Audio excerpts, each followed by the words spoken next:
Em nome do Senhor Jesus Cristo, te damos graças pela tua grandeza e pela tua fidelidade. Graças por estar conosco todos os dias, até o fim do mundo. Não na base do que nós somos, mas na base do que o Senhor é. O Senhor veio a salvar o que estava perdido. Senhor, sejamos pelo sangue de Cristo permanecer nas tuas mãos para ser completamente salvos para ti. Ajuda-nos com a palavra tua que vamos considerar com teu socorro. Entregamos todo nas tuas mãos e também recebemos de ti, em nome de Jesus Cristo. Seja com cada um, tua misericórdia seja com todos. Em nome do Senhor Jesus Cristo, Pai. Amém. Vamos de novo a Gênesis 1:26, irmãos, para continuar. Gênesis 1:26.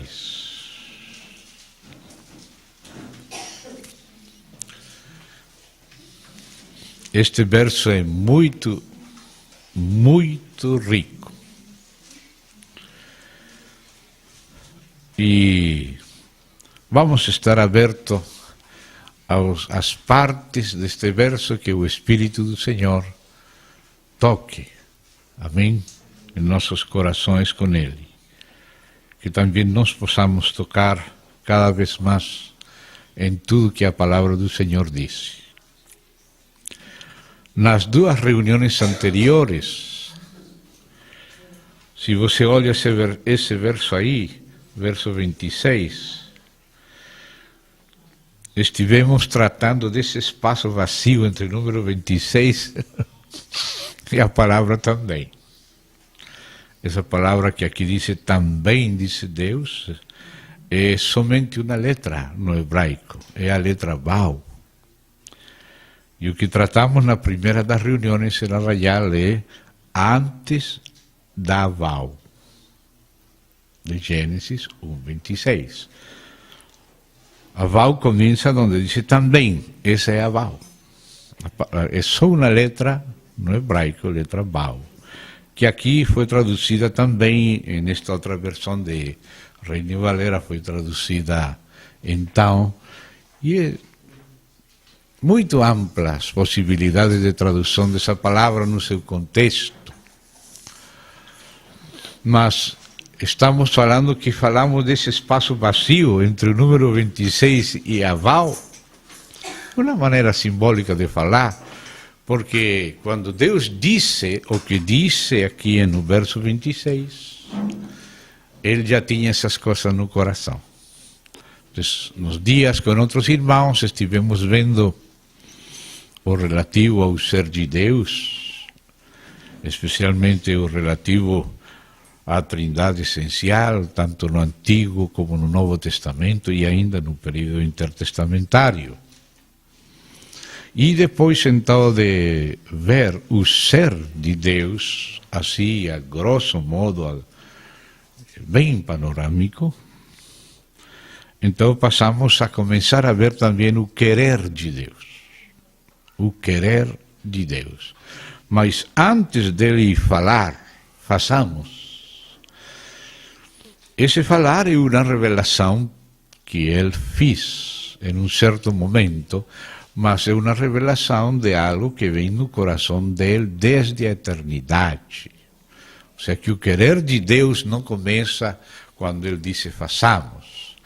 Quando ele disse façamos, começa a manifestação, porque já estava no coração de Deus. Por isso estivemos lendo, quando começamos a considerar esta passagem, aqueles outros passagens de Efésios, onde fala do propósito eterno eterno do Senhor com a Igreja. E estivemos também falando desse propósito em Romanos. E juntamos essas passagens com este de Gênesis 1:26, onde se fala de ser conformados à imagem do seu Filho, que é a imagem que disse aqui Deus Trino, nossa imagem.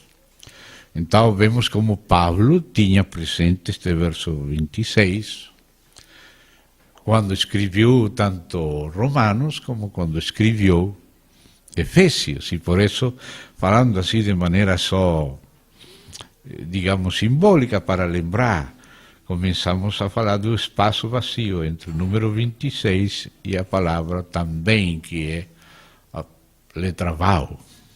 Essa é uma figura para lembrar que entre o ser de Deus e a criação de Deus está o querer de Deus, o amor eterno de Deus, o propósito eterno de Deus, a presciência eterna de Deus e presciência em relação às criaturas, em relação ao homem, em relação a tudo, mas de maneira muito especial à Igreja.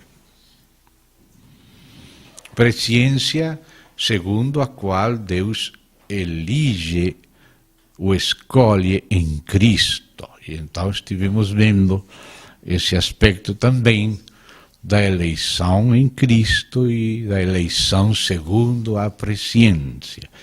Todos esses, poderíamos dizer, capítulos de presciência, predestinação, eleição, ordenação de todas as coisas antes da fundação do mundo, incluso a graça dada a nós antes dos tempos dos séculos. Tudo isso está neste pedacinho aqui.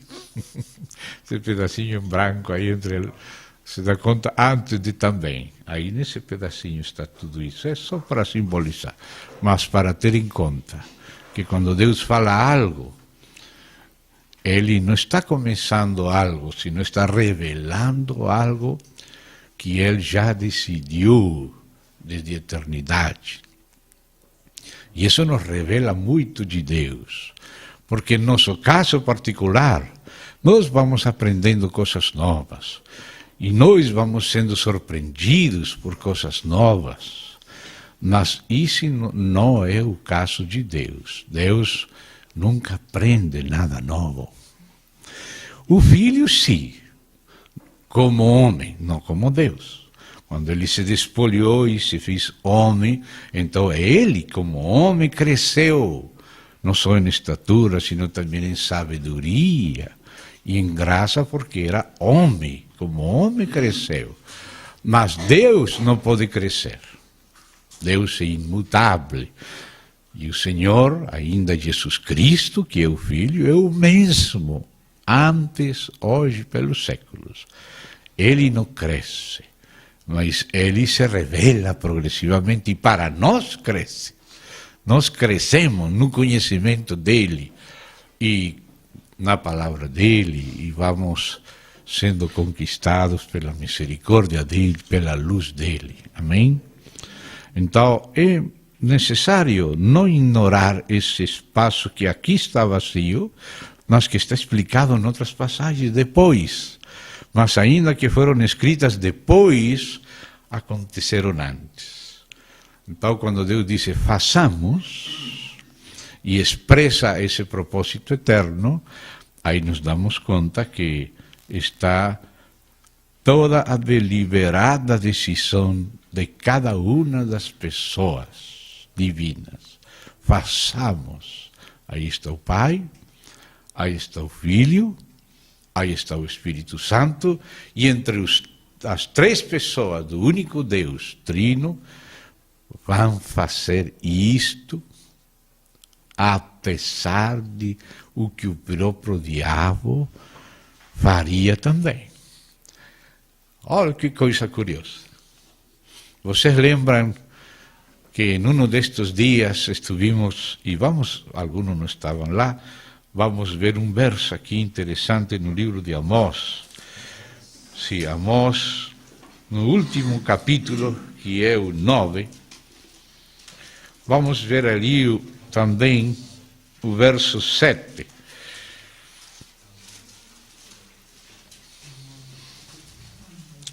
Amós 9, 7. Aparentemente não tem nada a ver com o que estava falando, mas vamos ver que tem a ver. Disse Deus a Israel: não sois vós para mim, ó filhos de Israel, como os filhos dos etíopes? Que é esta pergunta? Nós sabemos que Deus escolheu Israel. Deus conheceu e escolheu Israel. Mas para que escolheu Deus Israel? Para que trabalhou com Israel? Deus trabalhou com Israel em função do propósito eterno, global, geral de Deus. E aí também está nos etíopes. Uno pensaria, mas como no Antigo Testamento, que fala de Israel, agora Deus vem a falar que para ele Israel é também como os etíopes? Uno pensaria, será que Deus esqueceu de Israel? Não. É que quando Deus falou no início, Ele não falou, façamos Israel, nem façamos os etíopes. O propósito eterno é façamos o homem. E o homem caiu, sim. Então Deus decidiu remir o homem. Ele já tinha um plano. Aquela queda do homem não foi nada surpresivo para Deus. Então Deus decidiu remir o homem caído e fazer um novo homem, incluindo os etíopes também. Incluindo Israel também, incluindo todas as raças, todas as nacionalidades, todas as línguas, condições sociais, sexo, tudo. Então diz aqui, diz Yahvé, não fiz eu subir a Israel da terra do Egito? E uno pensaria que essa é a parte mais notória, é a parte mais conhecida por nós, é a parte que está bem registrada, explicada no livro de Êxodo, e continua com Levítico, e continua com Números, e Deuteronômio, e Josué, e Juízes.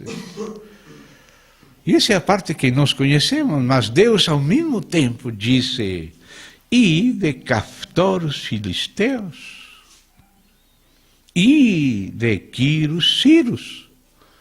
Ou seja, não somente Deus fez subir Israel do Egito, também Deus, o mesmo Deus de Israel, que fez subir Israel do Egito, considera Israel também como considera os etíopes. E também fez subir os filisteus, que hoje são os palestinos, da ilha de Creta, que antes se chamava de Caftor. Então, esses palestinos, daquela cultura minoica, vieram desde ilha de Creta, que é Caftor, em barcos, e tomaram o que é a Franja de Gaza hoje. Deus sabia que iam acontecer dificuldades entre Israel e os filisteus ao longo dos tempos, mas Deus falou uma coisa: façamos o homem. E não era para criar o primeiro. Quando criou o primeiro, não estava completando todo. Para Deus fazer o homem, que é o gênero humano, que é agora o novo homem redimido, que é a igreja gloriosa, que está escondida debaixo dessa palavra, o homem, que vai dominar, que vai reinar, para fazer o homem. Deus fez Israel, e fez também os filisteus,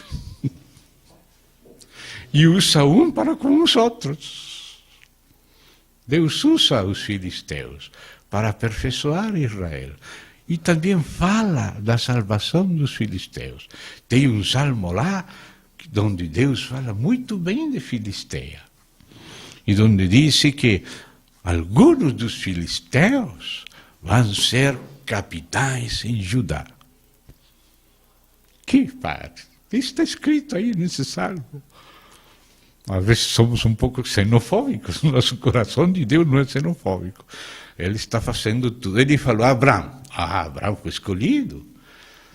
Abraão, na tua semente, Deus estava pensando trabalhar com Abraão, para que Abraão tivesse Isaac, para que Isaac tivesse Jacó, para que Jacó tivesse 12 filhos, para que houvesse um povo de Israel, pelo menos um remanescente, uma nação, onde pudesse vir o Messias.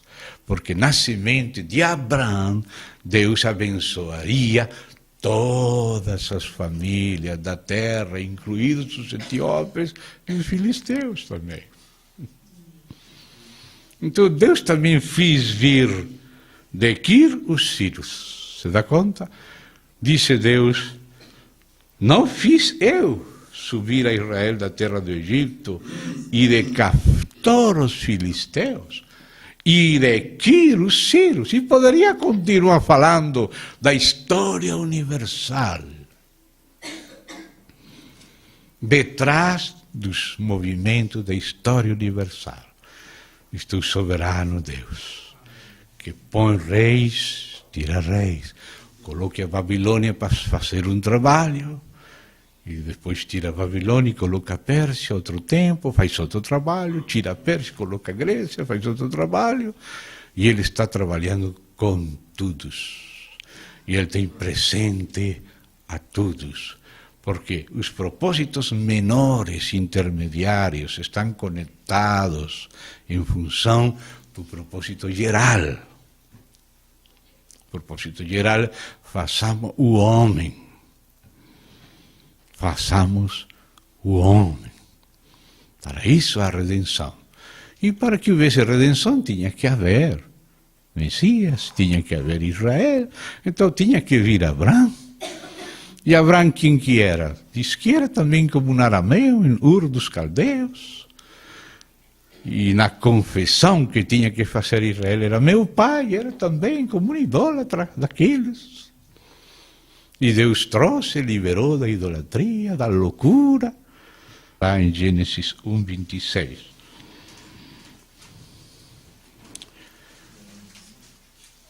Também disse Elohim, já fez muitas coisas, mas também Baal, também, inclusive, disse. E este foi o último que ele fez nestes 7 dias, porque no 7º ele descansou. Ou seja, que se Deus tivesse feito o que fez no dia 1º, não descansaria ainda. Se tivesse parado, se detido no dia 2, não descansaria Deus. Se só tivesse feito o que fez no 3º dia, se tivesse feito galáxias, e os céus, a terra, as estrelas, os mares, a nossa terra, as plantas, não descansaria. Se tivesse feito todos os animais, não descansaria. Já tinha feito os serafines, querubines e tudo, e Deus não descansava. Por que Deus só descansou no dia 7º, depois de fazer o homem em família? Porque Deus mesmo atua conforme a sua natureza. Deus se exige a si mesmo conforme a sua dignidade. Às vezes, em alguns versos, Deus se lembra que Ele é Deus. Vamos falar em parábolas. Diz, mas eu sou Deus. Eu não vou agir como agem os homens. Eu sou Deus. Eu vou suportar eles até as canas. Aleluia, glória a Deus. Oh, glória a Deus, que Deus disse essas coisas dessa maneira. Porque se lembra que o Espírito falou por Tiago. E esse não era só Tiago, era o Espírito Santo que tem a natureza de Cristo e do Pai, a natureza divina da Trindade. Ele falou, aquele que sabe fazer o que é bom e não o faz, lhe é pecado. Ou seja, que não somente existem pecados de ação e pecados de intenção, e pecados de palavra, e pecados de fato. Também Deus nos ensina a nós que existem pecados de omissão. Então, acaso pecaria Deus de omissão? Se Ele mesmo nos ensina que existem pecados de omissão, aquele que sabe fazer o bom, o bem, e não o faz, ele é pecado. E acaso Deus mesmo não faria ele conforme ele é, conforme a sua natureza? Então, por que Deus não descansava no quinto dia? Tanta coisa preciosa que fez. Já tinha feito, antes de todos os demais arcanjos, tinha feito aqueles 24 anciãos. Mas depois fiz serafins, querubins, depois de fazer o mundo invisível, depois fiz o visível também. Mas não descansou até não fazer o homem à sua imagem. Eu topo. Porque as demais criaturas não são feitas com essa altura, com esse supremo propósito. Então, se Deus tivesse parado no quinto dia, ou só no mundo espiritual e não fizesse o mundo natural, incluídas essas pulgas, baratas e tudo, alguma razão tem. Claro que agora veio a queda e as coisas estão prejudicadas depois da queda. Mas uma vez nossa irmã Elisete, esposa de Altivi, tinha um problema de várices que não se curavam. E falou para Altivir. E Altivir orou, Senhor, tem misericórdia daquela tromboflebites e varices da minha esposa. Varices é o acento em português. Obrigado. Então, Deus mandou um mosquito e picou a irmã Alice na varice, nas duas pernas, e sarou. Deus usou esse mosquito. Uno disse, Senhor, para que você fez mosquito? Bom, pelo menos para curar as varices de Elisete. E haverá outras coisas também que não sabemos, mas Deus certamente sabe para que fiz e para que mantém ainda pulgas por aí. Deus sabe. Deus sabe. Deus sabe até quando haverá pulgas. Deus sabe até quando haverá baratas e todas essas coisas.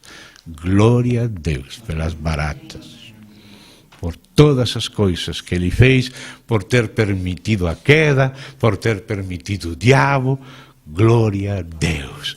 Deus está no controle e tudo que Ele faz, Ele ordenou desde antes da fundação do mundo para o bem dos que amam a Deus, isto é, dos que são chamados conforme o propósito que Ele tem. De tudo existe para isso. Então, só depois de fazer o homem, aquele que traria dor no seu coração, que diz a Escritura lá em Gênesis 6, doeu no coração de Deus ter feito o homem. E hasta disse que se arrependeu de ter feito o homem. Mas não se arrependeu no sentido de que ele achou que se equivocou, sino nesse sentido de que doeu no coração dele. E essa dor é verdadeira. Mas essa dor não surpreendeu a Deus. Não era uma novidade que ele desconhecia. Essa dor foi escolhida. essa dor terrível dos que se perdem, foi escolhida por Deus por um bem maior, porque não há mal que por bem não venha. Cada mal que vem para um maior bem. Deus é sábio. Será que cremos em Deus? Será que confiamos na sabedoria de Deus? Será que confiamos na boa vontade de Deus para com os homens? Sim? E ainda será que confiamos na boa vontade de Deus para com os que estão no inferno? Porque Ele não fez o inferno para os homens, mas os homens não quiseram receber a graça de Deus, aquele rosto de cordeiro de Deus. Então ficou o rosto de leão. Eles rejeitaram a graça, mas não puderam rejeitar a justiça. E ainda o inferno é a presença da justiça de Deus. É a resistência de Deus à nossa monstruosidade. E isso é grande coisa da parte de Deus. Há inferno para Satanás e seus anjos, não para os homens. Mas os homens foram detrás de Satanás e seus anjos para o inferno. E lá no inferno está também Deus. Não o Deus do inferno, não. A Bíblia diz que o Espírito dele ainda no Seol também está. Se o Espírito Santo está no Seol, acaso não vai estar na grande tribulação?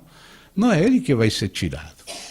Ele é onipresente, o Espírito é onipresente. E também está no Seol. E está como Deus.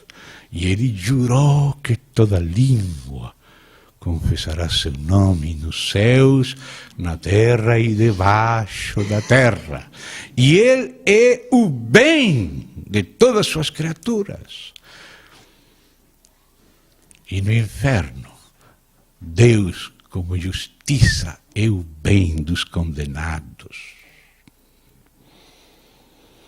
De todas as maneiras, eles sabem que estão lá por sua própria culpa. Dostoiévski escreveu uma obra muito famosa na história da literatura universal, que é chamada Crime e Castigo. Essa novela de Dostoiévski. E nessa novela, o homem da novela, o herói, que não é herói, é um anti-herói, fez um crime perfeito. Perfeito. Ninguém descobriu o crime. Mas o castigo do assassino foi a sua própria consciência. Esse foi o castigo do crime. Não foi na prisão, nenhum polícia descobriu, ninguém pegou ele, mas ele mesmo não suportava a si mesmo.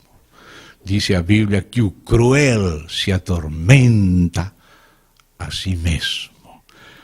Diz respeito do diabo que Deus sacou fogo dele, o qual o consumiu. O próprio fogo do diabo consumiu o diabo. Consumirá ele. Então, irmãos, Deus está por acima de tudo, é justo, é bom e é o bem de todas as criaturas. Todas as criaturas só têm realização na sua relação com Deus. E aqui Deus falou, façamos o homem à nossa imagem. Aqui vemos que o propósito de Deus é para com o homem. A palavra de Deus diz que Deus quer que todo homem seja salvo. também disse que Deus não quer a morte do ímpio. E que Deus quer que ele se arrependa e que viva. Esse é o querer de Deus. E é um querer sincero e verdadeiro. E também Deus é todo-poderoso. Deus é soberano e Ele é capaz de salvar a todos. Mas se Ele é soberano e é todo-poderoso e disse, vamos fazer o homem à nossa imagem, por que não todos os homens se salvam? Porque o caráter do Deus soberano não é arbitrário. Deus não quer impor o seu propósito. Deus quer um casamento. E toda a obra de Deus se realiza com a anuência, com o consentimento. Primeiro disse Deus para Moisés, Moisés, veja comigo essa passagem aí em Êxodo, capítulo 25. Aí, no capítulo 25, Deus vai pedir ao povo de Israel cooperar com a edificação da casa dele, no meio deles. Me farás um santuário e habitarei entre vós, e me sereis filhos e filhas. Não é isso que disse depois aí mais adelante? Amém? 25:8 fala, e me farão um santuário, para que eu possa habitar no meio deles. Amém? E, segundo os Coríntios, não lembra aquelas palavras do Senhor de nos separar daquilo que é imundo, para que Ele possa habitar entre nós e nós possamos ser seus filhos e filhas, que é a mesma coisa de façamos o homem à nossa imagem, que é a mesma coisa de nos conformar à imagem do seu filho, para que ele seja o primogênito entre muitos irmãos. É a mesma coisa. Amém? Então aí disse aqui, agora no verso inicial de Êxodo 25, disse Javé a Moisés. A palavra é Javé, no original, nome próprio de Deus. Fala aos filhos de Israel que me tragam oferta de todo homem cujo coração o mover para isso. Dele recebereis a minha oferta. Deus não recebe oferta de outro jeito. Então, o coração de Deus, o que Ele vai fazer? Vai fazer com os que querem. Porque se Ele nos convertisse em marionetes, deixaríamos de ser homens. Não seríamos a imagem de Deus. E Deus não faria o melhor. Mas Deus tem uma excelência tal que é sempre livre. Deus, se Ele quisesse, Ele poderia ser o diabo. Imagine que Deus decidisse ser diabo. Vou criar criaturas para torturar elas todo o tempo. Mas Deus não é assim, mas o diabo é assim. Deus vai castigar também o diabo. Mas Deus não é assim. Deus é cavalheroso, cheio de gentileza. Ele quer fazer as coisas de maneira voluntária como um matrimônio. É da Trindade que eu tenho que aprender. Vocês acho que também concordam, não? Comigo. Vocês também querem aprender de Deus, verdade? Todos precisamos aprender do Senhor. Então Deus não quer se casar, como alguns japoneses compram uma mulher de plástico no supermercado, levam para casa. Você pode colocar o cassete, né? Te amo, meu amor, te amo. Não é uma boneca de plástico. Não é uma mulher de verdade. Não é um ser humano. Me compreendem o que significaria? Tem alguns políticos que compram alguns votos e compram algumas pessoas. Viva o doutor fulano de tal, é o melhor dos candidatos. Mas ele sabe que só comprou. Não é verdadeiro. Ou aquelas planideiras que contratam para chorar os mortos. Oh, fulanito, era uma maravilha quando estava vivo. $35. Isso não é verdade. Deus tem dignidade. Deus tem dignidade. Ele não quer nada que não seja verdadeiro, que não lhe seja oferecido voluntária e espontaneamente. Ele não vai fazer a sua obra desse jeito. Dizem, não é com exército, não é com espada, é com meu Espírito. E o Espírito nunca vem a impor, o Espírito vem a sugerir no teu Espírito. Mas Deus te fez a sua imagem, então você tem de verdade na alma. Se vai se casar com a direção do Espírito em teu Espírito. Não vai fazer nada sem você, como não fez nada sem o Filho. Nada do que Deus o Pai fez, fiz sozinho. Fiz com o Filho. Disse que o Pai ama o Filho e lhe mostra o que ele faz, para que o Filho o faça igualmente. Ou seja, que o Filho vê o Pai fazer. E o Pai mostra ao Filho, por amor, o que ele faz. A ver o que faz o Filho. Deus conhece o Filho. E o que faz o Filho? Se dispõe. O Filho entende que o Pai está convocando ele para fazer em nome dele. Aí está esse princípio de representatividade. Aí está, façamos o homem a nossa imagem. Como o Filho é a imagem de Deus. O Filho é aquele que representa Deus. Deus mesmo se quer esconder, porque Deus é humilde. Sendo o Senhor de glória, é o Deus invisível. E nunca vamos ver a Deus senão através do Filho. Nunca o Pai fez nada sem o Filho. Planejou com o Filho, fez com o Filho, fez no Filho, fez para o Filho, se revela pelo Filho, redime pelo Filho, julga pelo Filho, todo o juízo delegou ao Filho, reina através do Filho, julgará também através do Filho. No princípio, lá em Daniel, nós vemos ao ancião de dias com aquele cabelo branco reinando, e o Filho do Homem sube na nuvem e chega até aquele ancião de dias.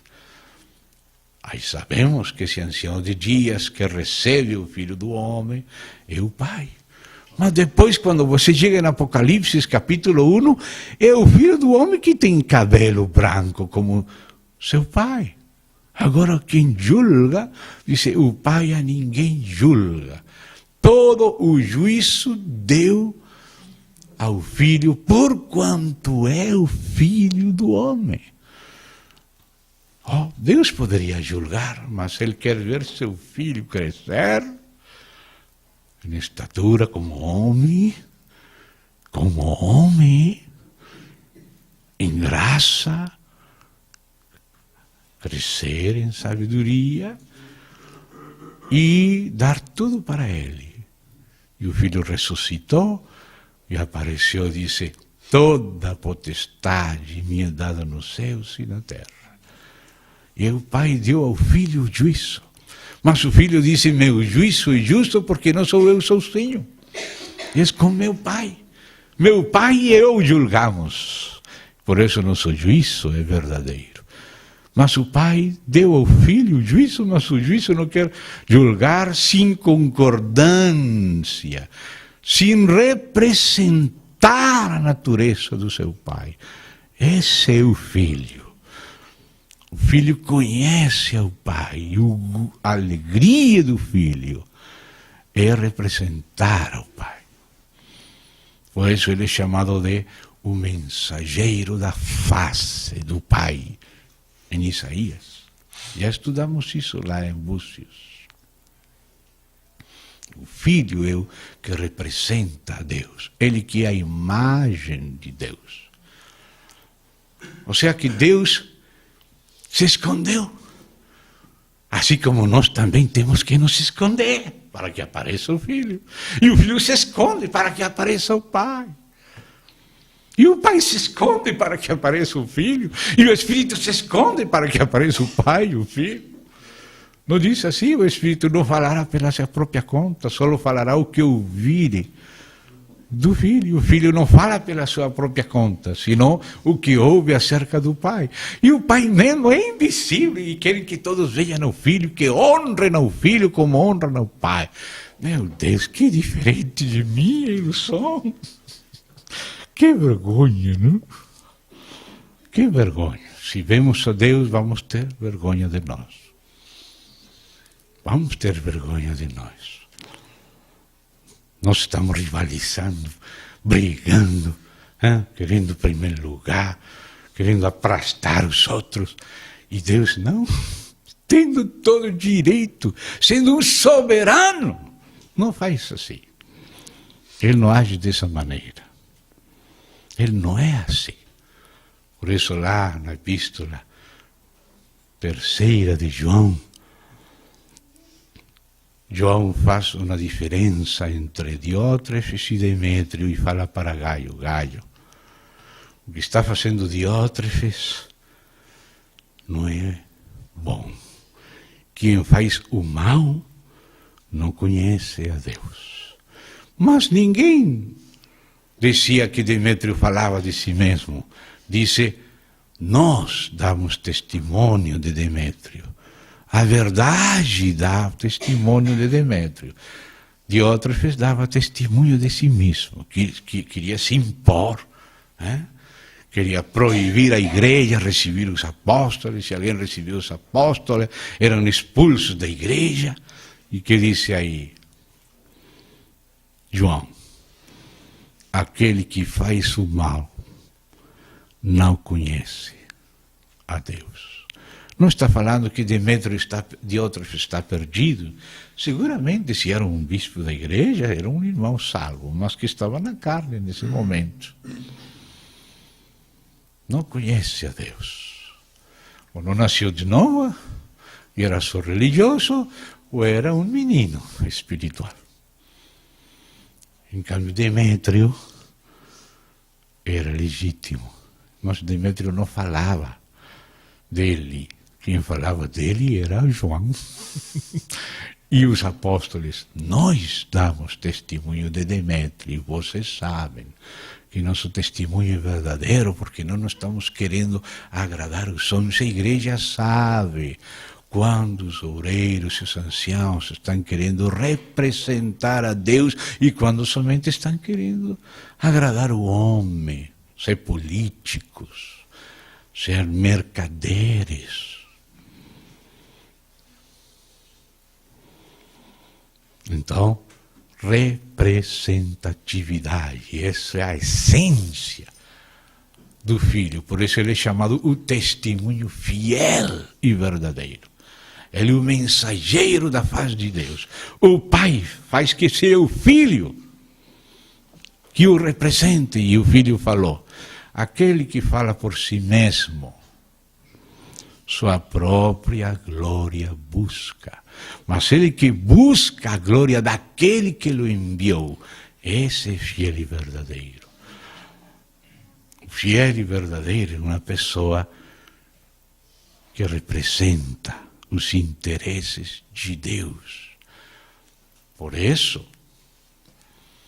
quando Pedro disse, Senhor, não te dá cuidado de ti mesmo, não tens cuidado de ti mesmo. Às vezes nós nos cuidamos a nós mesmos e não representamos a verdade para nos cuidar a nós mesmos. Não te dá cuidado de ti mesmo? Que vas para Jerusalém, te vão matar? O que falou Jesus? Vá de retro, Satanás. Que é em latim, não? Que diz, se afasta de mim para trás, mas se afasta das minhas costas. Porque não tens a mira, o olho, nas coisas de Deus, sino nas coisas do homem. E isso que se fala do anticristo, que tem olhos de homem. Coloca a mira nas coisas do homem e vendeu a Deus. E fez pacto com o diabo para ganhar o mundo. Olhos de homem. Não olha os interesses de Deus, senão os interesses do homem. Então, o Filho é a imagem de Deus. E o Pai se sente tão tranquilo, e o próprio Espírito também, que falam juntos, façamos. Os três. O homem é a nossa imagem. Agora olha aí. Quando o Pai disse nossa imagem com o Filho, e quando o Filho disse nossa imagem com o Pai e o Filho, sendo que somente o Filho é a imagem na Trindade, porque o Pai é invisível. Não se fala do Espírito Santo que ele é a imagem. A imagem do Pai é o Filho. Segundo os Coríntios 4:4, diz que a imagem de Deus é Cristo. Colossenses 1:15 diz que ele, o Filho do seu amor, ele é a imagem do Deus invisível. O Deus invisível é o Pai. A imagem do Deus invisível é o Filho. Em Hebreus 1:3 diz que ele é o caráter da sua subsistência, ou seja, a imagem, a exata representação de Deus, o resplendor da sua glória com aquela linguagem que nestes dias lembrávamos em Ezequiel, no final do capítulo 1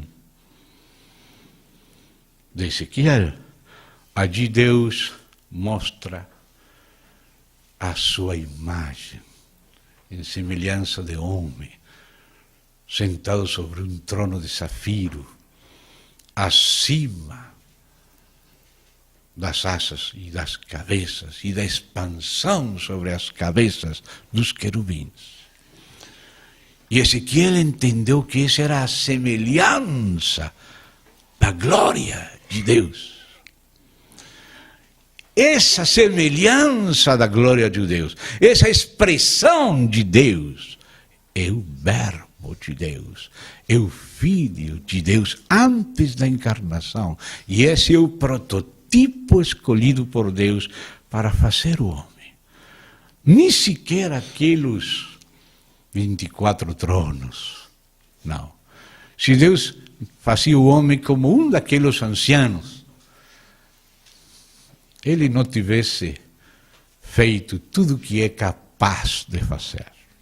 Isso que me alegra. Aleluia! Que Deus que falou, façamos isto. E ele é capaz de fazer isto.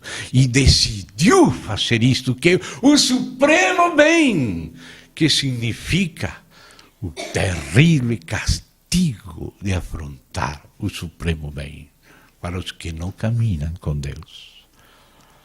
Mas se ele não fazia isso, não haveria nenhum filho nem filha na glória. E Deus não teria família de filhos. Mas se ia ter família, tinha que ser filhos à sua imagem e semelhança. Portanto, tinham que ser livres. E tinham que ser provados. Então Deus permitiu que um querubim se revelasse e a terça parte dos anjos, incluídos principados e potestades, seguissem ao diabo e eles fizessem guerra a Deus e fizessem guerra a nós e prejudicassem antes de nós nascer a natureza humana para que quando nascêssemos já nascemos todos tortos. E assim, nessa torcedura, temos oportunidade cada dia de dizer: Senhor, eu te prefiro a ti que a mim. Eu me aborreço, como falou Jó, me aborreço a mim mesmo. Eu preciso que o Senhor me mude. Que o Senhor me transforme, me conforme à sua imagem. Façamos o homem a nossa imagem e conforme. Essa palavra conforme é uma palavra que dói. Porque conformar é te dar a forma dele. Portanto, significa destruir a forma nossa, destruir o nosso próprio jeito, rebelde, independente. E ele não vai destruir se você não quer. Ele brigou com Jacó, porque Jacó queria. Me abençoa. Eu quero tua bênção.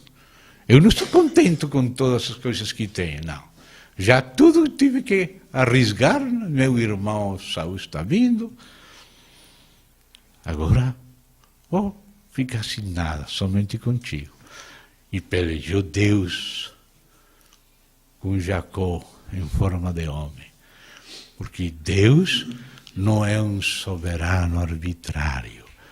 Deus se coloca no teu lugar e trata contigo conforme a tua realidade. E peleia contigo, assim como se fosse um sparring que te está ensinando na guerra. Porque Ele é quem treina nossos dedos para a guerra. Porque há uma guerra. O Satanás não quer que o Senhor reine. E colocou a sua bandeira em nossa carne. E Deus deixou. E é coisa terrível. O diabo é muito terrível. Os demônios, os anjos caídos, a carne, o mal, é terrível. Terrível. Para nós é impossível. Mas o Senhor falou para Faraó.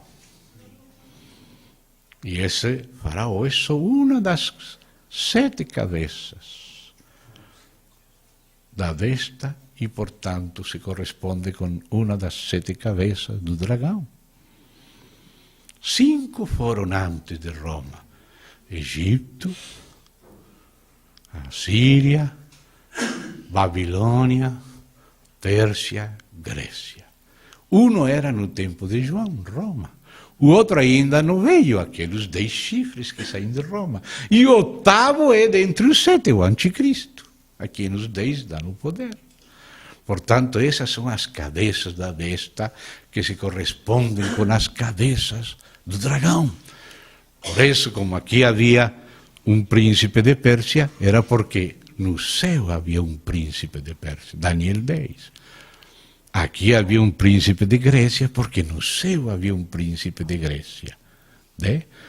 Quando o anjo terminou de pelejar com o príncipe de Pérsia e venceu o império persa da besta, quando a cabeça do dragão, chamado príncipe de Pérsia, uma das 7 cabeças do dragão, um dos aliados do diabo, caiu, o império persa aqui caiu.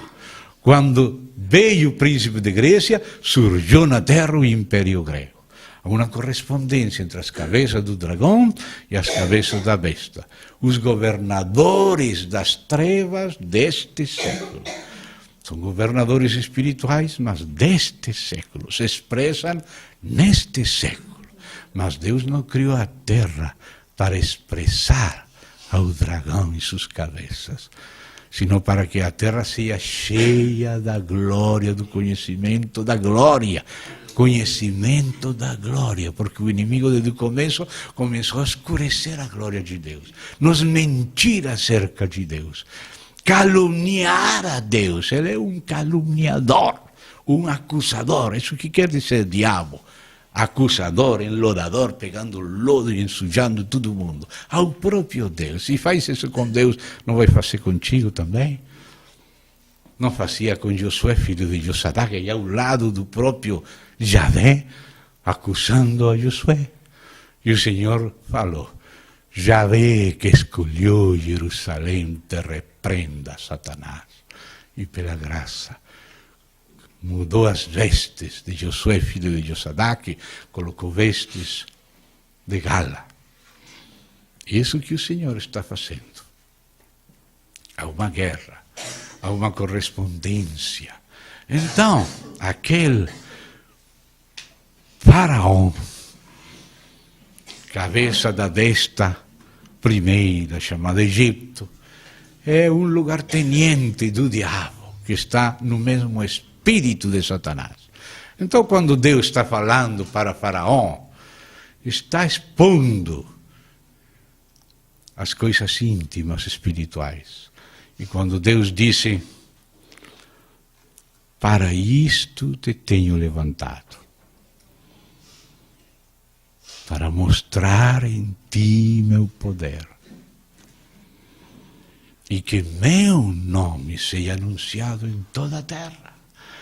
Então, quando Deus disse: façamos o homem, mas decidiu fazer o homem quando já tinha se revelado aquele querubim e aqueles outros principados e potestades, lugartenentes dele, e um montão de anjos rebeldes e demônios caídos e tudo isso, anjos caídos, demônios, etc.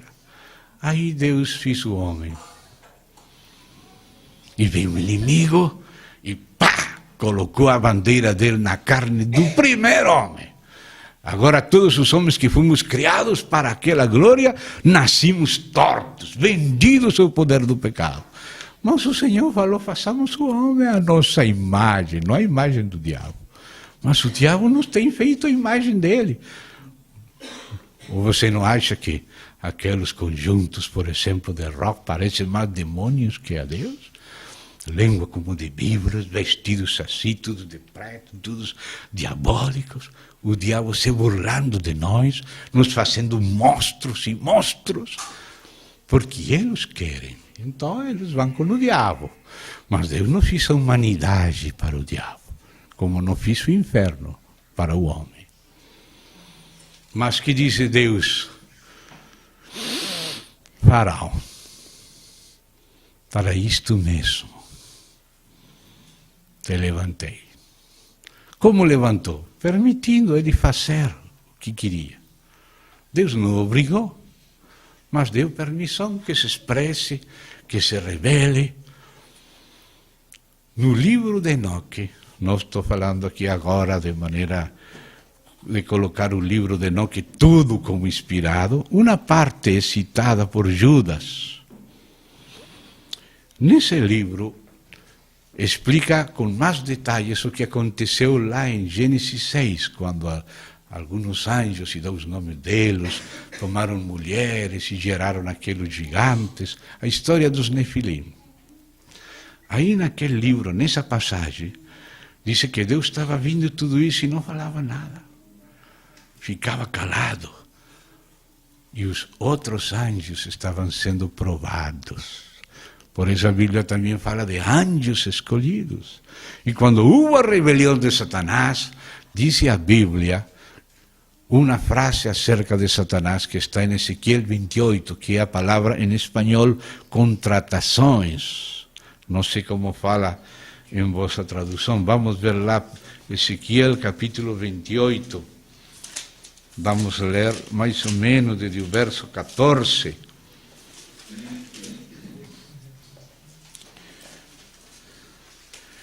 Dice,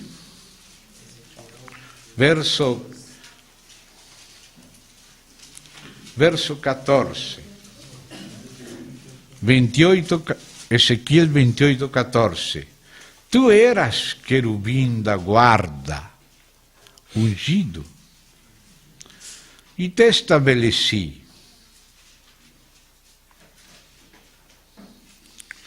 Permanecias no Monte Santo de Deus, no brilho das pedras andavas. Perfeito eras nos teus caminhos, desde o dia em que foste criado. Ele é criado. Ele não gosta. Como ele quer se fazer igual a Deus, ele é panteísta. Essa é a filosofia do diabo. Ele é panteísta. Fala do yin-yang, dos princípios eternos, do bem e do mal, dualista, politeísta e satanista. Ele é a favor dele mesmo. Mas não era assim. Perfeito eras nos teus caminhos, desde o dia em que foste criado, até que se achou iniquidade em ti. Ele é o pai da mentira. E quando peca, de si mesmo peca. Deus não obrigou a ele, fiz livre, é uma pessoa, um querubim. Aqui esta versão diz, na multiplicação do teu comércio. Nesta versão Reina Valera diz, nas tuas contratações. Porque comércio são contratos, são pactos, são alianças. Mas aqui aparece, nas alianças de Satanás, aparece a iniquidade. Diz, na multiplicação do teu comércio se encheu o teu interior de violência e pecado. Se encheu teu coração de violência e pecado. Quando se encheu o coração? Lá dentro dele. Nas contratações dele. Nos acordos, nas alianças, começou a conseguir gente. Ele sempre quer gente associada com ele para se levantar contra Deus. E Deus sabia tudo isso. E Deus ficava calado. Não dizia nada. Porque se ele falava antes de tempo, os demais anjos não iam ter oportunidade de se pronunciar. Se só existisse Deus, se Deus não permitisse um diabo, todo mundo diz, bom, o que vamos fazer? Vamos ter que adorar a Ele, porque só é Ele que está aí. Mas nós cantamos, só tu. Nós cantamos isso na frente do diabo, na frente dos outros chamados de deuses, que são os demônios enganadores das nações. E temos que cantar isso diante do shopping, diante do dinheiro, diante do mamão, diante de um monte de coisas. O Senhor deixou o diabo para provar primeiro a Ele mesmo, provar a todos os seus anjos e ficar somente 2/3. 1/3 se foi com o diabo. E depois nós nascemos caídos, para ser provados pela nossa condição caída, a ver se aceitamos ela, que é a natureza do inimigo, a ver se aprovamos ela ou nos desaprovamos e aborrecemos a nós mesmos e pedimos perdão a Deus e ajuda a Deus. Deus não foi surpreendido pela rebelião de Satanás. Ele não provocou. Deus não provocou, mas permitiu, com sabedoria. Permitiu as guerras de Israel com os filisteus, para provar com eles a Israel. Assim diz a Escritura. Então, irmão, nós estamos sendo provados por todo. O inimigo vem pela direita e nos prova, vem pela esquerda, vem de frente, vem por detrás. E Deus permite. E diz a igreja em Esmirna, vas ter tribulação por 10 dias. Vou ter tribulação? Senhor sabe que você é atribulado? Sim, claro, te estou avisando com tempo. E não me vai tirar a tribulação? Não. Não vou tirar. E por que, Senhor? E alguns vão matar e tudo, sim, vão matar alguns. Por que, Senhor? Aí está a mensagem de Cristo à igreja em Esmirna. Para que sejais provados. Para que sejais provados. Se você é uma pedra, você não é provado. Se você é obrigado, não é provado.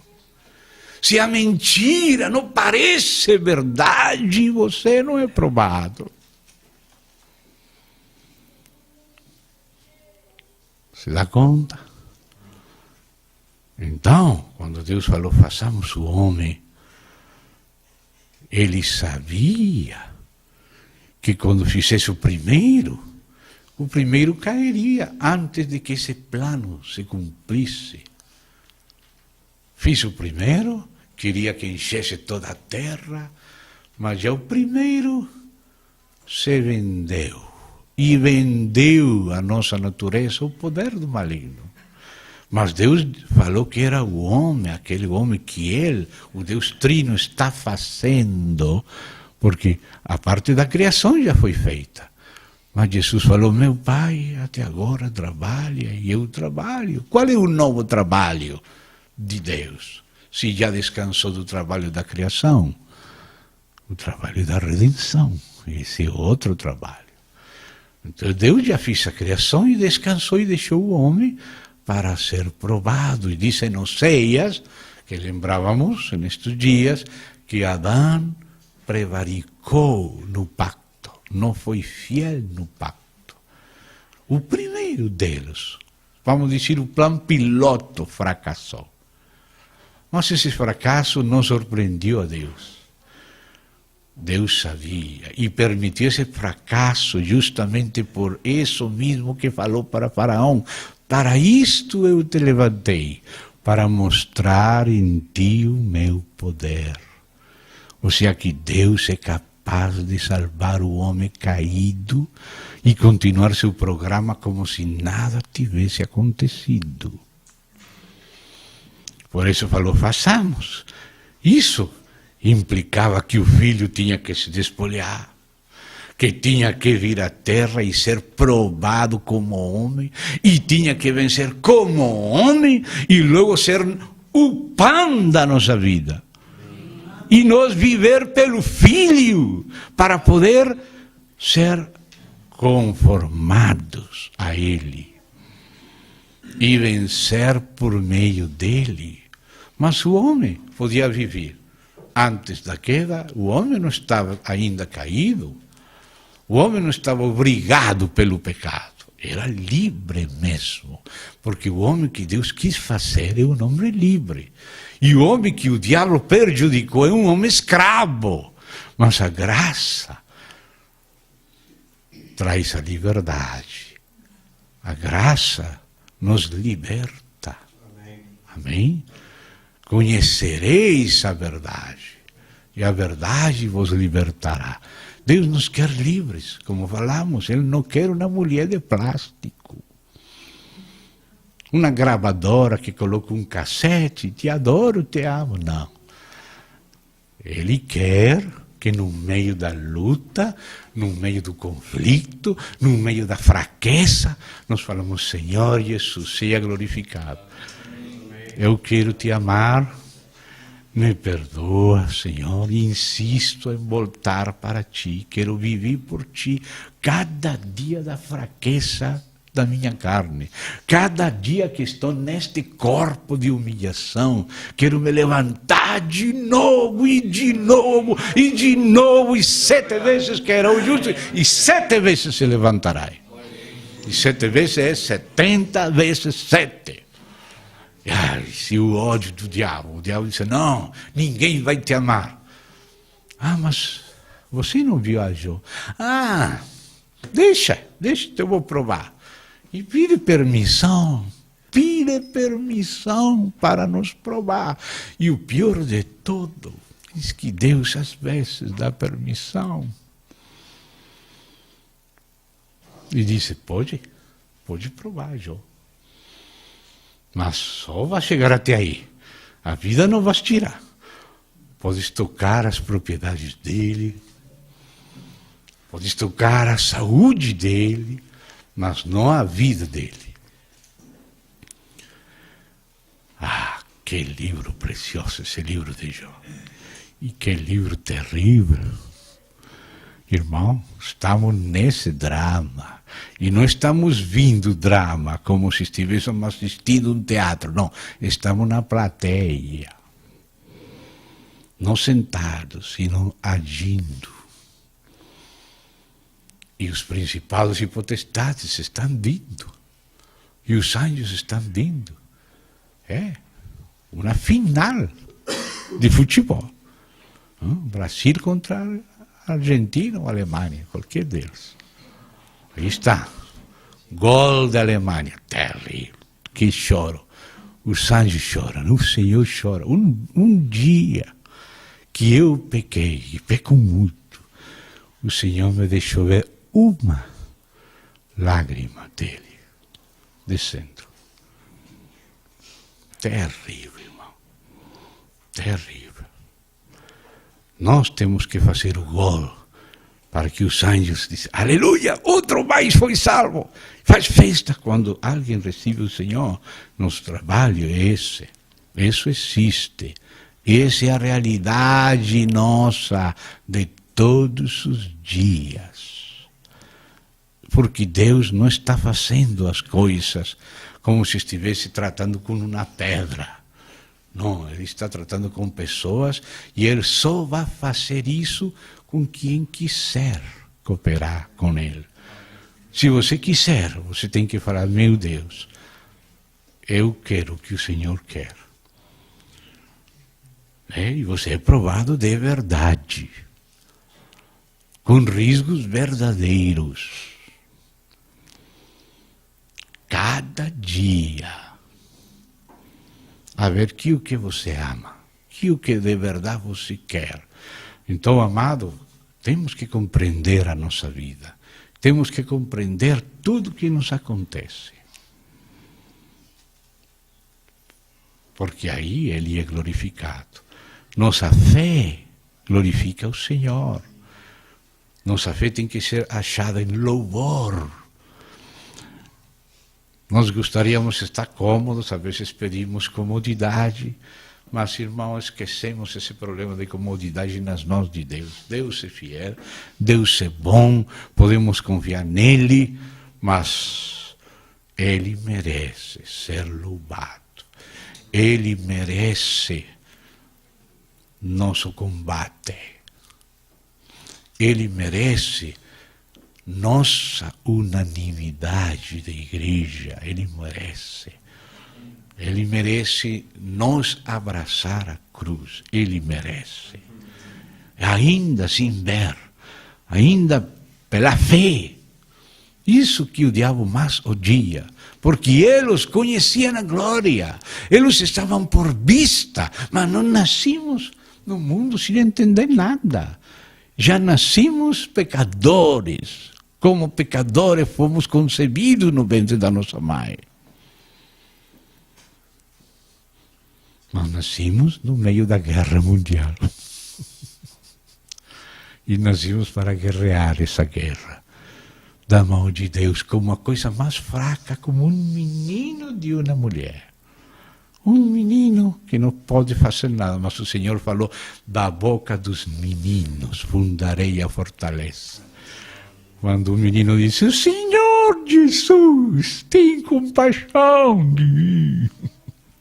Aí está a fortaleza, no Senhor Jesus, na boca dos meninos. Confessar com a boca e crer com o coração. E permitir a Deus mostrar a Faraó, que para isso permitiu Faraó, para mostrar nele o seu poder. Ele é capaz de nos salvar, Ele é capaz de nos ajudar na nossa fraqueza, nossa situação mais magra, mais débil, mais terrível. Irmão, como disse Salomão, melhor é cachorro vivo que leão morto. Enquanto estamos vivos, enquanto ainda respiramos, podemos invocar ao Senhor. E façamos isso até a última hora da nossa vida, assim seja que tenhamos que morrer. Ele falou, seja fiel até a morte, e eu te darei a coroa da vida. Porque assim, não só com nossa vida, como falou para Pedro João falou de Pedro, quando o Senhor falou para, Pedro, você não se preocupe, como eu vou tratar com João? Você me segue. Quando você era jovem, Pedro, você se cingia, você ia onde você queria, mas quando serias velho, outro te cingirá e te levará onde você não quer. E João se atreveu, pelo Espírito, a interpretar essas palavras de Jesus.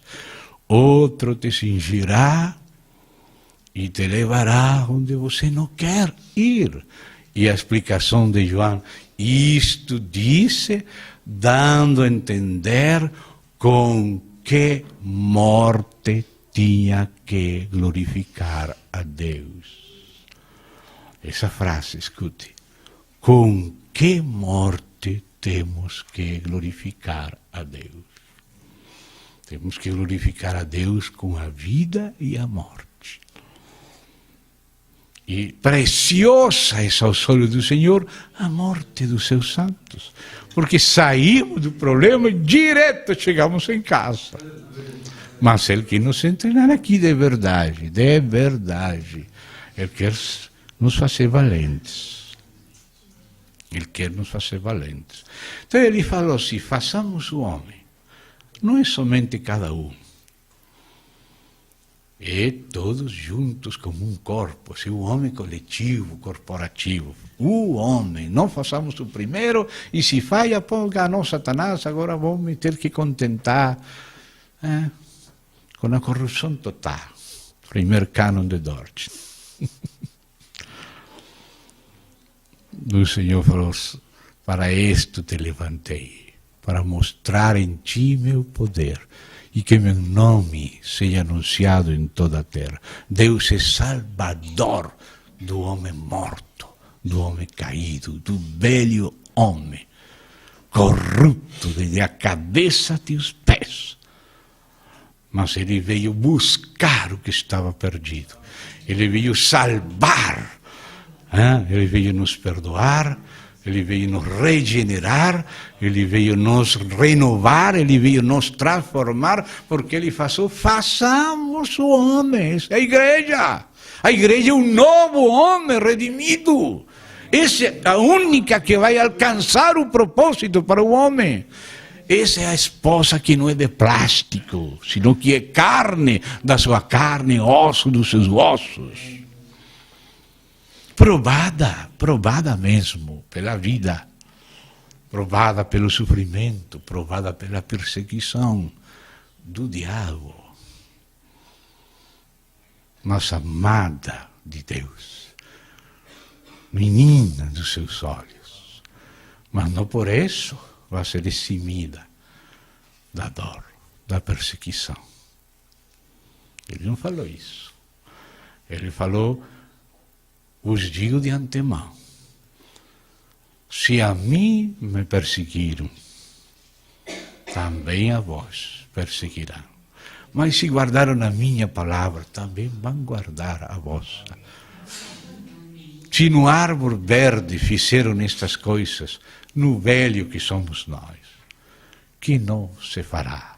A mesma coisa. Então, essa é parte de nosso chamamento. Somos chamados não só a crer em Cristo, mas também a padecer por Ele, unidos com Ele, por causa de ser um com Ele. Todo o ódio que o diabo tem contra Ele, disse, os vitupérios com que te vituperavam caíram sobre mim. E aí você começa a experimentar um pouquinho das aflições de Cristo. E você começa a cumprir em você tanto as aflições como as consolações. E aí Cristo vai sendo formado em nós. E aí Deus vai fazendo, a Trindade trabalhando, a obra maestra, façamos o homem à nossa imagem, que nos represente, que nos conheça e queira ser um conosco em tudo, como filho com o Pai. Ele nos dá o mesmo Espírito da comunhão do Pai e do Filho, para sustentados pelo Espírito, em união com Ele, também nós representemos ao Senhor como seu corpo, carne da sua carne, osso dos seus ossos, que a vocês recebe, a mim me recebe, quem a vocês rejeita, a mim me rejeita. Quem me vê a mim, vê aquele que me enviou. E agora Ele quer ser admirado nos que recebemos Ele, e no dia que Ele se manifeste, nós também seremos manifestados com Ele em glória. Esse é o nosso chamamento. Isso está incluído nessas palavras. Façamos o homem a nossa imagem conforme. Se conformar é difícil. Mas conhecemos a Cristo quando temos que dizer sim a Ele e não a nós. Parece que todo nosso ser que nasceu caído e vendido ao pecado quer falar não. Mas o Senhor fala sim. Mas espera que você deseje ser ajudado. Porque às vezes preferimos não ser ajudados. Às vezes preferimos nos vingar. Mas não podemos nos vingar. Temos que glorificar a Deus com a vida e com a morte. Mas não a morte física só. Com que morte havia de glorificar a Deus? O chamamento é nos esvaziar como Ele se esvaziou, aos pés dEle, para a glória dEle, porque essa é a adoração em espírito e em verdade que Ele merece. E depois, então, vem a outra parte. Depois dessa parte da igreja, vem o capítulo do reino. E domine. Aí está, hein? Façamos o homem a nossa imagem, conforme a nossa semelhança, tenha ele domínio. Mas a palavra do domínio que tem a ver com o reino é depois. Domínio não é antes. Domínio é depois da configuração. Na medida da configuração a Cristo, é o governo, é a representação dele. E se representamos mal, como eu constantemente faço, temos que ser corrigidos. E oxalá, o mais rápido possível, reconhecer a nossa falta, não justificar ela nem fazer teatro. Senhor, errei, me perdoa, me limpa. A Ele pedir e a quem ofendimos também. E Ele te perdoa. E Ele te limpa. E Ele te levanta de novo. 7 vezes. 70 vezes 7. Porque se Ele falou, como respondendo a Pedro, Senhor, quantas vezes devo perdoar a meu irmão que pecare contra mim? Hasta 7 vezes? Não te digo hasta 7 vezes, hasta 70 vezes 7. Se Ele manda assim, acaso Ele não fará assim também? Não podemos convertir em libertinagem a graça, mas com seriedade. Temos que crer no perdão de novo, e nos levantar de novo para caminhar com Ele, para que Ele possa mostrar seu poder por meio do que faz em nós e conosco. Já fez por nós, mas agora está fazendo em nós, nos conformando. E também quer fazer conosco. Por isso diz, domine. Dominar é canalizar a autoridade do Senhor, someter todas as coisas aos pés de Cristo. Filho, te assenta à minha destra, até que eu ponha todas as coisas por estrado dos teus pés. E enviou o Espírito para nos comunicar a Ele como cabeça. E Ele é cabeça sobre todo dado à igreja. Ele é cabeça da igreja. mas também é cabeça sobre todo através da igreja no Espírito. Então, todo tem que ser sometido a Cristo. Qualquer desafio vai chegar a nós, como pessoa e como igreja. Com que objetivo? De glorificar a Cristo. De que o desafio nos obrigue a depender dele e que ele possa responder qualquer desafio do mundo. A igreja, as 7 igrejas, representam os múltiplos desafios do inimigo à igreja, mas em todas elas, algum aspecto de Cristo é a resposta. A visão do Cristo glorificado do capítulo 1 tem todos os aspectos unificados nele, mas os desafios são diferentes. O desafio de Éfeso é diferente do desafio de Esmirna. O desafio a Pérgamo, a igreja em Pérgamo, é diferente à igreja em Esmirna. Cada igreja é desafiada de uma, outra maneira. Mas a cada igreja o Senhor se apresenta com a suficiência para responder esse desafio. Todas as qualidades estão na visão do capítulo 1 do Cristo glorificado. Mas quando aparece o desafio à igreja, a Éfeso ele apresenta uma credencial. A Esmirna apresenta outra dele mesmo. Porque Esmirna, por exemplo, foi desafiado pela persecução. Então ele como se apresenta? Eu estive morto, mas eis que vivo. Você seja fiel também até a morte. E eu que estive morto. Eu não estou falando para você algo impossível para você. Eu estive morto, não se lembra? Tomé, você não lembra aqui quando colocou aqui? Estive morto, não é? Estou vivo. Eu só que te estou falando, seja fiel até a morte. E eu, que estive morto e viveu, te dará a coroa da vida e não sofrerás dano da segunda morte. Por quê? Porque eles estavam sendo provados pelo desafio da perseguição. Mas Pérgamo, a igreja em Pérgamo estava sendo provada com outro desafio. O desafio do shopping, o desafio da política, o desafio das riquezas, da posição com o imperador Constantino. Pérgamo muito misturado com o mundo, porque o diabo não conseguiu vencer a igreja através da perseguição.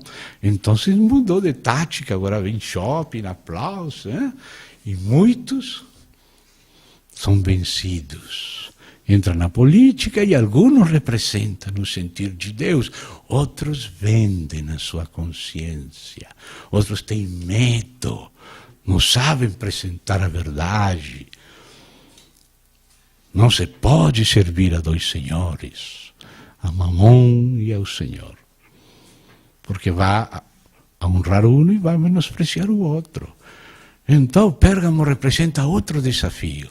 E agora, como o Senhor fala para Pérgamo? Ele não se apresenta a Pérgamo falando, eu sou que estive morto. Ele disse, aquele que tem a espada de 2 guilhos. Fala isto. Por quê? Porque Pérgamo é mistura. Pérgamo, muito casado, e vem monogâmia, poligâmia, Pergamo é casamento, aí vem gameto, casamento. E quer dizer muito misturado. Esse é outro desafio à igreja. Então o Senhor se apresenta a Pérgamo como aquele que tem espada. E que faz a espada? Separar a alma do espírito, o santo do profano, as coisas de cima, as coisas de baixo, separação. Quando Deus no primeiro dia traz luz, depois da luz, no segundo dia traz separação. Enquanto não temos luz, estamos misturados. Não somos conscientes das misturas de nosso paradigma, de nossos sentimentos, de nossos interesses. Achamos que tudo é normal.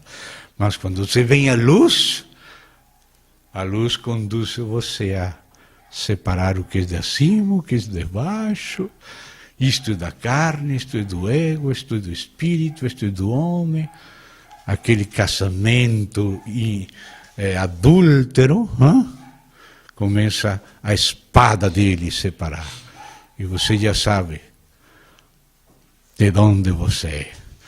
E Deus não vai forçar você, Ele te vai mostrar. E depois te vai ajudar. Mas te vai ajudar se você quer que Ele ajude você. Ele pode ajudar qualquer, não importa a nossa luta. Mas Ele espera se você quer ser ajudado. Aí diz, Senhor, tem piedade de mim, me ajuda. E Deus está aí, Ele já venceu tudo. Está aí e te ajuda. E assim é, você é casado com Ele, Ele está em você e você está nele. Vamos junto com Ele. Ele separa as coisas. As confusões está esclarece em tudo. Então, essas igrejas representam diferentes desafios. Mas aquela visão do Cristo glorificado apresenta a Cristo como resposta para qualquer desafio. Só que, quando o desafio é particular, uma área de Cristo aparece aqui, outra área de Cristo aparece lá, e em cada igreja e na história da igreja, a resposta de Cristo, Cristo como a resposta vai aparecendo e se vai formando na igreja. E a igreja, madurando em Cristo, é o homem conformado à sua imagem. Então, domine. Agora vem o reino.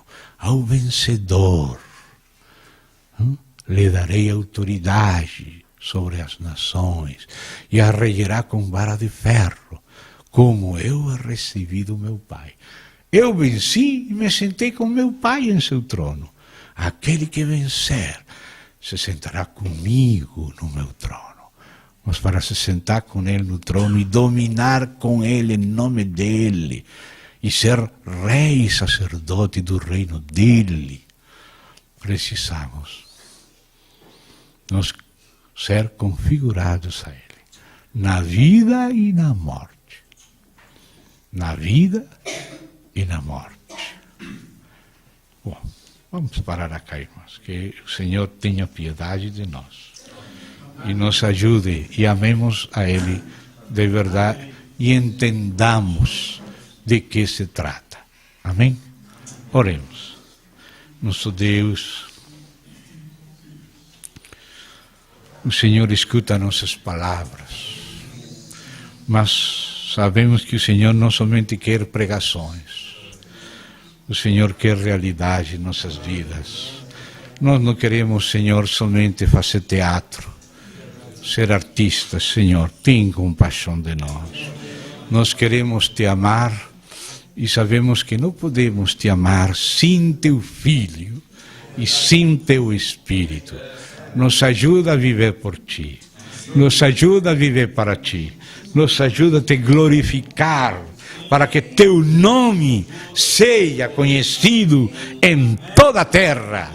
E assim como homem o Senhor colocou a serpente debaixo dos Teus pés, também agora, Senhor, em breve, seja ela colocada igualmente debaixo de nossos pés. Que assim, Pai, como quando Teu Filho falou, Pai, glorifica Teu nome, o Senhor glorificou com um trovão e disse, o tenho glorificado uma vez.